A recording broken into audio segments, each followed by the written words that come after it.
School children were electrocuted on Monday while taking shelter from the rain at a roadside shop in Nnewichi, in Nnewi North local government area of Anambra State. The incident occurred at St. Peter's Claver Junction, throwing the community into mourning. Eyewitnesses said several pupils had gathered at the shop to escape the downpour when the wet bodies of two children came in contact with a live metal. Both victims died instantly.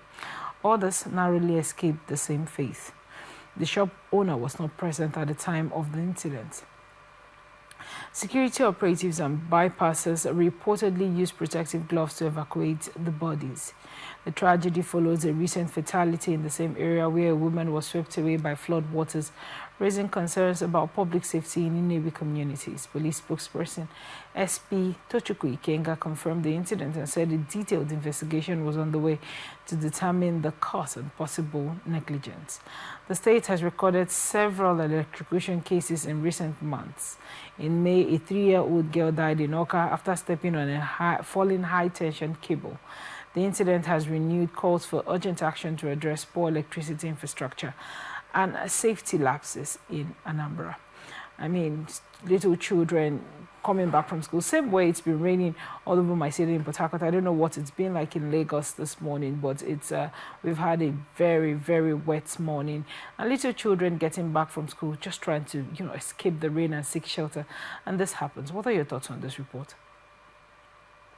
I mean, this is just one of the sad realities of that happens in this part of the world. I mean, in our society, and it all boils down to negligence and the fact that, like I always say on the show, why people are not accountable for their ignorance and negligence.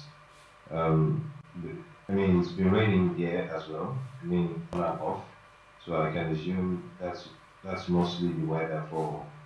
I'm sure it's raining. It will be raining quite much in places like Port Harcourt, the beach in Anambra and the likes. And the thing that someone would, even if it's not raining, why would you allow such an hazard to be in place in the first place, right? To the extent that it started raining, and these kids are just trying to get back from school. No one would expect such a thing, right? Which is why I feel like when things like this happen, people should be held accountable. It's not just about feeling bad or or ruling it out as one of the bad things that could happen. These things could have been avoided in the sense that fine, nobody is saying don't make use of electricity or electricity inclined um, objects for your stores or equipment and all that. All right. But when you are not on ground to ensure that these things are safe or your environment is safe, and this is like literally in front of your shop, right? Where people can pass, where people can get in contact with these things. You should ensure that these things should be kept away from the reach of people, adults and kids alike. But leaving these things and then ruling it as negligence is not enough. I feel like this whoever holds that score should be brought in for questioning and should also face the law. I mean, I'm sure that there's a law that guides all of that. Now, if that person is going to face the law, what then do you think should happen to the girl that got to step on high tension wires? Who should take the fall for that? You mean the children? There's a little girl in the report, a few months ago that did step on high tension wires in Anambra. So who takes the fall for that? Do you think it's a failure in the system rather than an individual? For example, you were talking about, first of all, let's go through who takes the fall for the girl stepping on the high tension wire? I mean, the high tension wire, who are those in charge of the high tension wires, right? Those in charge of the high tension wire should be the ones to take the fall for that. Because it all boils down to, I don't think it's more about individual or no individual involved. These wires not just exist all of a sudden. There are people that put it up there for a reason. I mean, it's for electricity. It's not like it was meant to electrocute anybody in the first place. But it has to be maintained. If it's NEPA, if it's PCN, if it's regardless of the distribution of the disco company, they are supposed to maintain the conditions of this equipment, permit me to say, right? The high Yeah. tension wire, of course, is needed to transmit electricity from one location to another. But in as much as hazards could happen, right? We then, the investigation then needs to come into play. Like, okay, how was the condition of this wire even before, this young girl stepped on it? Was it in a bad condition? Was it one of those situations where it just happened and nobody expected it? When these investigations are being done, I'm not saying just arrest people and charge them, right? Okay. When these investigations are being done, was it being kept in a good condition prior to when this tragedy occurred, or was it kept in a bad condition? I mean, I won't mention a location at the moment, but I'm sure you have passed through some areas, maybe in your community where you see like the pole is literally leaning towards the main road, Oh, right? yes. And nobody's coming to say, oh, let's straighten this up. Or you see a wire that is literally almost touching some cars or some trucks. And nobody's saying, oh, let's raise this thing higher.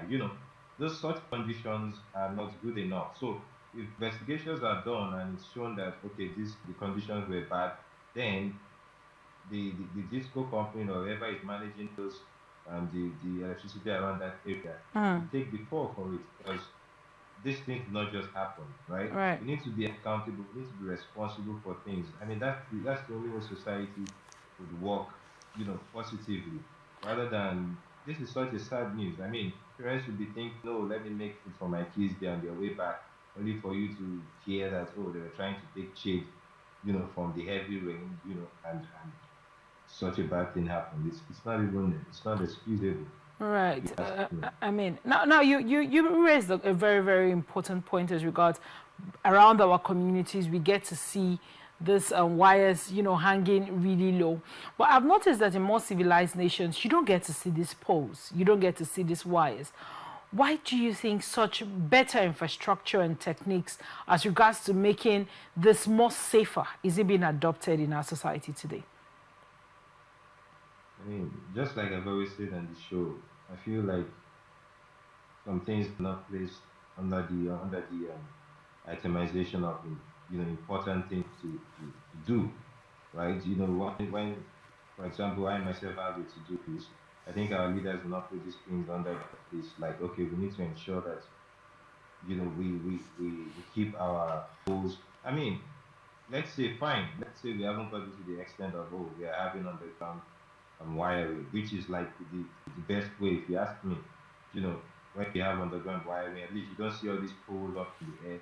You don't have issues of wire falling and dropping frequently as it does. You don't have poles, falling on the road and all of that. And people Let's don't say get we to don't step on even high get into tension. exactly. Let's say we have not even gotten into that. Let's at least try to keep these poles in good conditions, right? I've seen some. I mean, some areas are commendable. You literally see them even changing the poles to I don't know the word to use, but like using a much more solid solid option. Like it's almost like a block made pole, which is much more solid, if you ask Right. me. You know, rather than using wood, which in most cases it still can even conduct electricity and stuff, things like that. So even if they are not going into underground wiring at this point, at least let our electricity distribution companies take it within themselves to ensure that the poles are kept in good conditions, the wires are kept in good conditions. There are some areas you go to when power comes, you literally see the electricity that sparks out from the transformer up to the wire. I mean, and around these places, sometimes you see shops, you see buildings. It's not good enough. We need to stop putting the lives of people at risk, like constantly on a daily basis. We need to take it upon ourselves. Our leaders you know, need to make these things, bring up policies to guide these things. Distribution companies that are not taking it seriously should, face some sort of system that checks them rather than just allowing people to live by chance. Like I always say on the show, it's not good enough.